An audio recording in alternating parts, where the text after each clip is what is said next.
The Holocaust.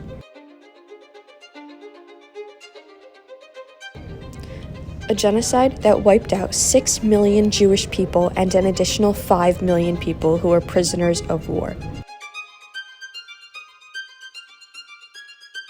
The events of the Holocaust were so atrocious, malignant, and hostile, one could only ask, how do you punish acts that are this evil?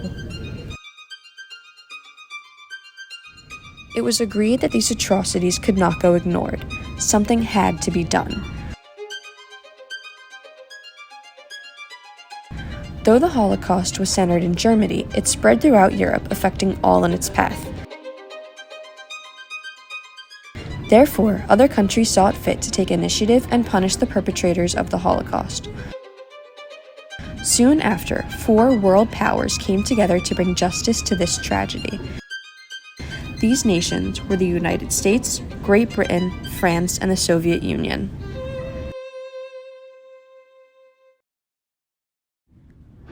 When discussing what could be done, the 3 options were A. Do nothing, B. Kill everybody who could have potentially been responsible, and C. Justice through persecution.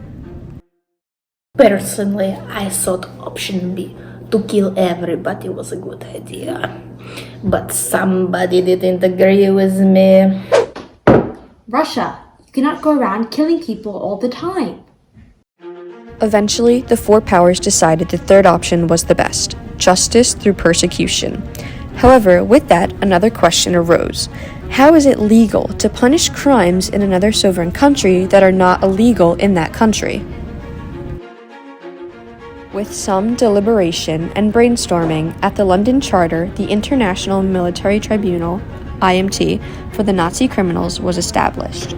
The Charter of the MIT laid the groundwork of the trials as well as explained the contribution, jurisdiction, and purpose of the trial. And so, with the assistance of the IMT, the Nuremberg Trials were born.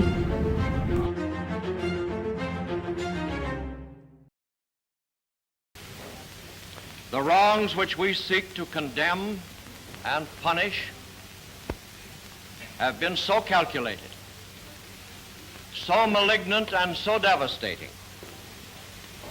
that civilization cannot tolerate their being ignored because it cannot survive their being repeated. These trials were the first international war crime trials, so it was somewhat experimental, but also influential to future international courts. In the trial, there were 4 punishable crimes. The first type of crime was crimes against peace. This included planning and initiating wars of aggression and wars against international agreements. The next was war crimes. War crimes are when customs or laws set before World War II were violated.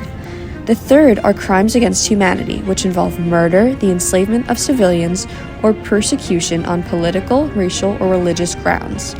The last punishable crime was common plan or conspiracy to commit crime. This meant that even if a person didn't directly commit one of the other 3 crimes, they can still be held responsible.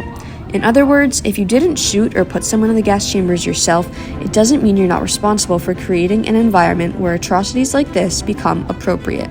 Defendants charged of these crimes consisted of members of German society, jurists, politicians, businessmen, physicians, army officers, and collaborators. Major Nazi leaders were charged on the dates of September 30th and October 1st, 1946, and the results were as follows. 3 were free from criminal charges, 4 were sentenced to 10 to 20 years of prison, 3 were sentenced to life in prison, and 12 were sentenced to death. Some felt that these punishments did justice by holding Nazi criminals accountable for their actions, while others felt the punishments were too harsh. A small minority of people condemned the trials because they felt they did nothing to help the victims of the war by only punishing Nazi criminals. But Albert Einstein and the majority felt differently. The Nuremberg trial of the German war criminals was tactically based on the recognition of the principle: criminal actions cannot be excused if committed on government orders. Conscience supersedes the authority of the law and of the state. Many agreed with him and favored the trials due to the fact that the trials drew attention to the extent that human rights were violated. Establishing punishment showed people they cannot get away with such deleterious acts, preventing them from reoccurring. In the words of the man who opened the trial, Mr. Justice Jackson, "The wrongs which we seek to condemn and punish have been so calculated, so malignant, and so devastating that civilizations cannot tolerate their being ignored because it cannot survive their being repeated."